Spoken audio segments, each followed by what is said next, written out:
How to improve your eyesight naturally after 50, no surgery needed. My uncle, who is now 72 years old, had been wearing glasses with a prescription of 3 diopters for nearsightedness for over 30 years. It seemed like an unshakable part of his life, something he'd just have to accept as he aged. But then something incredible happened.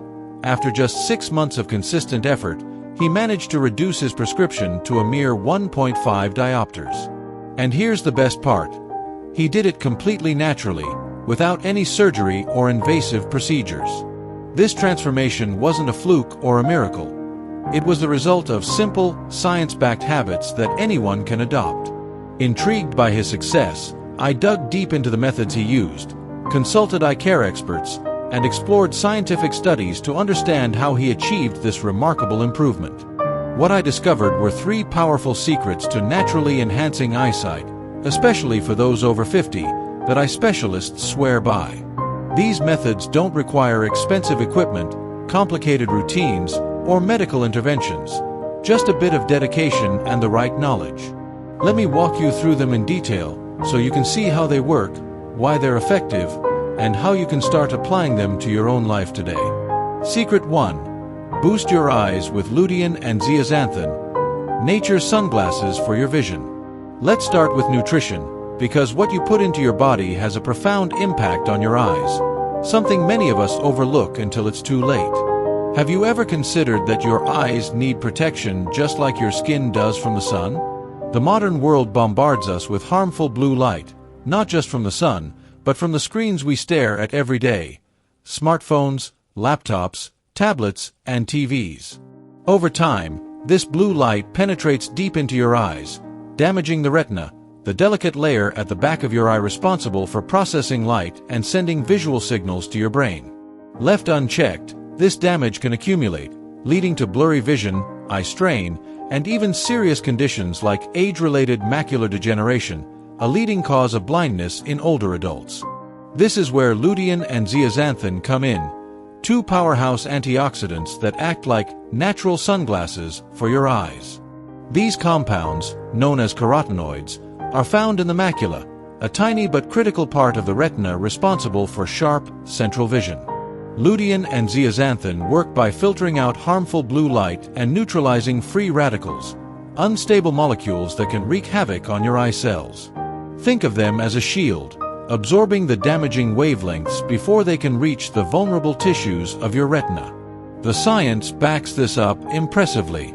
A comprehensive study published in the Archives of Ophthalmology found that people who consumed higher amounts of lutein and zeaxanthin had a 43% lower risk of developing age-related macular degeneration compared to those with lower intake.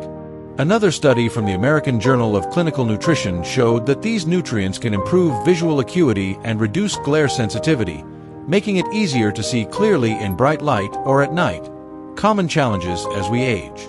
My uncle, for instance, noticed that after increasing his intake of these nutrients, he no longer struggled as much with driving at dusk, a time when his vision used to falter.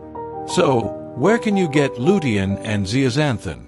The good news is they're abundant in foods you might already have in your kitchen, or can easily add to your diet. Leafy greens are the superstars here. Kale, spinach, and Swiss chard are packed with these eye-protecting compounds. Just 1 cup of cooked kale, for example, delivers over 20 milligrams of lutein and zeaxanthin, more than enough to make a difference. Other great sources include broccoli, Brussels sprouts, and yellow bell peppers, which also add a vibrant splash of color to your plate. If you're not a veggie lover, don't worry.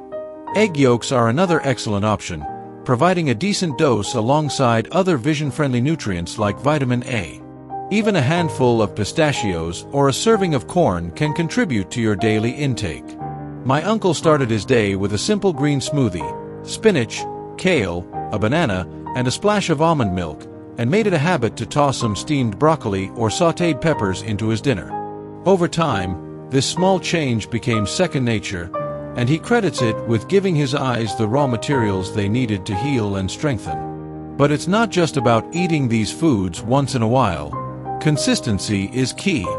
By making lutein and zeaxanthin-rich foods a regular part of your diet, you're investing in the long-term health of your eyes, protecting them from the wear and tear of daily life.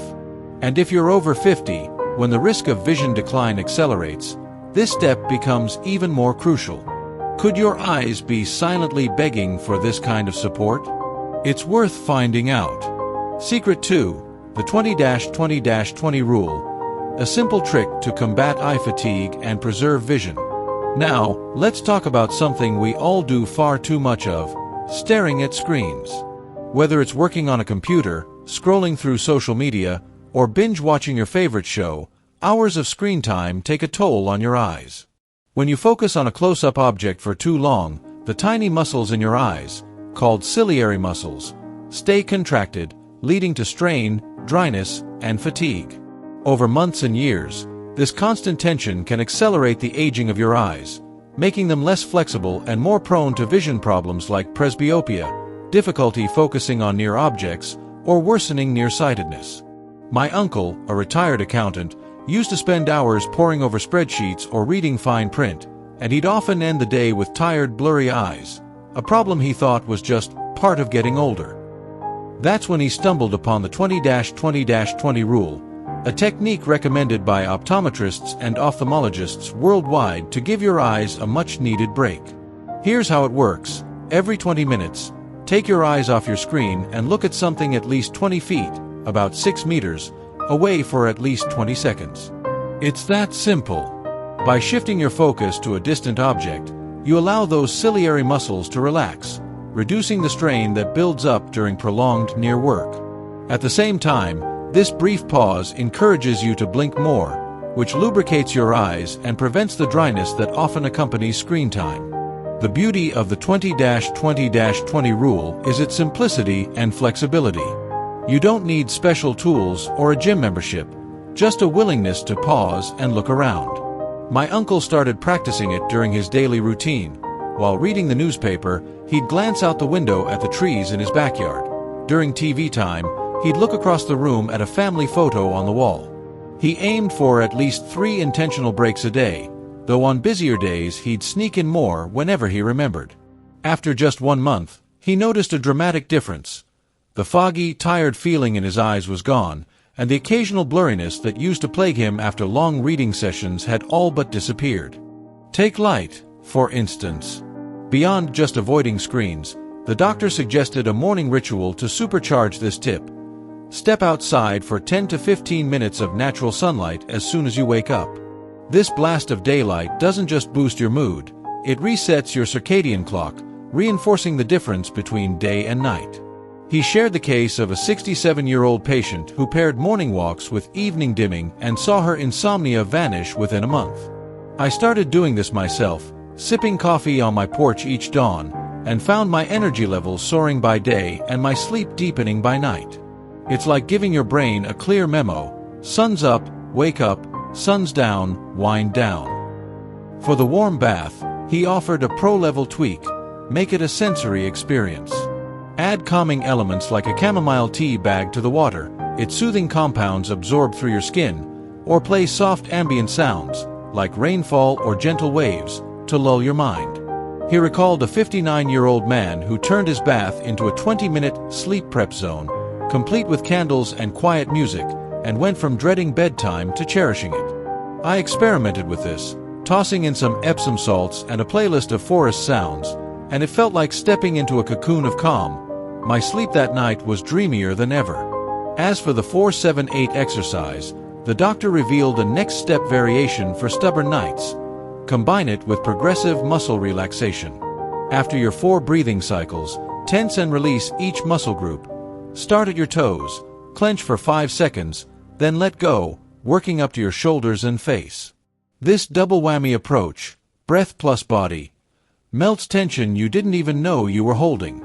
He'd taught this to a 52-year-old nurse who worked night shifts and struggled to sleep during the day. Within 2 weeks, she was napping like a pro. I tried it during a particularly stressful week, and by the time I reached my neck, I was too relaxed to stay awake. These 3 core tricks are just the beginning. The doctor stressed that sleep thrives on consistency, so he shared additional habits to amplify their effects. Small adjustments that turn good nights into great ones. First, Watch what you eat before bed. Heavy, spicy, or sugary meals can spike your blood sugar or trigger acid reflux, jolting you awake just as you're drifting off. He recommended a light snack if you're hungry. Think a banana with a dab of almond butter or a handful of walnuts, both rich in magnesium and tryptophan, natural sleep promoters. A 2022 study in sleep medicine found that diets high in these nutrients correlate with longer, deeper sleep phases, perfect for aging bodies. I swapped my late-night ice cream for a banana 1 week, and the difference was stark. No more midnight indigestion, just steady slumber. Next, he urged rethinking your bedroom itself. Your sleep space should be a sanctuary, he said. Keep it cool, around 18 to 20 degrees Celsius, 65 to 68 degrees Fahrenheit, since a lower temperature aligns with your body's nighttime drop.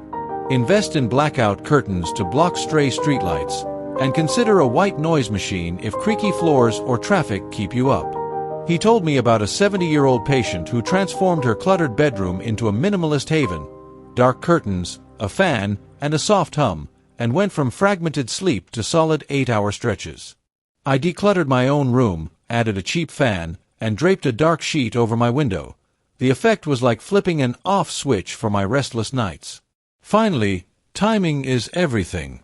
Stick to a consistent sleep schedule, even on weekends. Aim to go to bed and wake up within the same 30-minute window daily. This trains your body to expect rest at the same time, strengthening your circadian rhythm.